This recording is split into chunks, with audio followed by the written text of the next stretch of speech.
tớ nó về đại chia ba chừng như là sủng biệt chiếm chừng trong ban ao sủng biệt chiếm nào của mán từ lõ chỉ thao đa nó về là dân chia ba chừng như là sủng biệt chiếm làm bây dân trong ban cô đàoในสเปซเชียมหรือยังจังบ้านเรียบร้อยพวกไปดื่มเนี่ยเติมดื่มเนี่ยแต่แตะตรงเฉยๆอายุแตะตรงเฉยๆในเฉยๆนั้นก็ไม่เฉยๆถึงโนมไปหรือออดก็ไม่เฉยๆซอยดำรองโนมรำไรหรือออดก็ไม่เฉยๆแบบโนมหรือออดไปจุดตู้โต้จงพวกมันตู้โต้ยังจังบ้านสมเปียเชียมแต่ละออนั้นคือกรอม130เลย80จงพวกมันรู้จักได้เมื่ออายุเลยปี60 ឆ្នាំឡើងទៅបើសិនជាយើងអាចបញ្ចុះសម្ពាធឈាមក្រោម130លើ80ហើយគាត់អត់មានផលប៉ះពាល់ទេនឹងគឺជាសម្ពាធឈាមដែលល្អដែលយើងចង់បានហើយប៉ុន្តែមិនមានបានន័យថាយើងតម្រូវឲ្យគាត់សម្ពាធឈាមក្រោម130លើ80នោះទេយើងត្រូវគិតពីផលប៉ះពាល់នៃថ្នាំដែលគាត់លេបនឹងតើនៅពេលដែលសម្ពាធឈាមចុះទាបពេកគាត់អាចធ្វើឲ្យគាត់វិលមុខដោយសារតែសម្ពាធឈាមវាប្រែប្រួលនៅពេលដែលគាត់ដូរពីស្ថានភាពដែលគេហៅថា orthostatic hypotension ចំពោះអ្នកជំងឺដែលមានជំងឺទឹកនោមផ្អែមជំងឺតម្រងនោមរ៉ាំរ៉ៃឬក៏សោយតម្រងនោមរ៉ាំរ៉ៃហ្នឹងគឺសម្ពាធឈាមដែលយើងចង់បានហ្នឹងក្រោម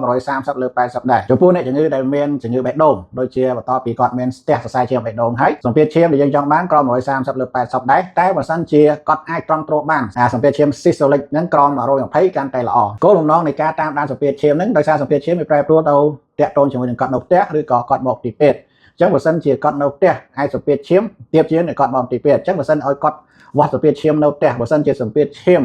ក្រោម125លើ75ហ្នឹងគឺល្អហើយនៅពេលដែលមកពេទ្យសម្ពាធឈាមគាត់ក្រោម130លើ80ហ្នឹងគឺជាល្អហើយហើយចំពោះសម្ពាធឈាមខាងក្រោម diastolic blood pressure ហ្នឹងគេអត់ឲ្យក្រោម60ទេកាលណាក្រោម60ពេកវាអាចដល់ផលវិបាកដល់គាត់វិញជាពិសេសនៅលើអ្នកជំងឺចាស់អ្នកជំងឺដែលមានជំងឺសរសៃឈាមបេះដូងអញ្ចឹងជាសពទូទៅសម្ពាធឈាមដែលយើងចង់បានគឺក្រោម130លើ80ហើយវាអាចប្រែប្រួលតិចតួចទៅតាមអ្នកជំងឺដែលគាត់អាចទ្រាំទ្រនឹងសម្ពាធឈាមនឹងបានអត់ហើយយើងត្រូវតាមដានមើលផលប៉ះពាល់នៃថ្នាំហើយនឹងបើសិនជាសម្ពាធឈាមចុះទាបពេកគាត់មានវិលមុខឬក៏គាត់មាន orthostatic hypotension ហ្នឹងក៏យើងកុំបញ្ចុះខ្លាំងពេកដែរអញ្ចឹងវាអាស្រ័យលើនឹងអ្នកអញ្ចឹងបើសិនជាលោកលោកស្រីមានសំណួរអាចសាកសួរក្នុង comment បាន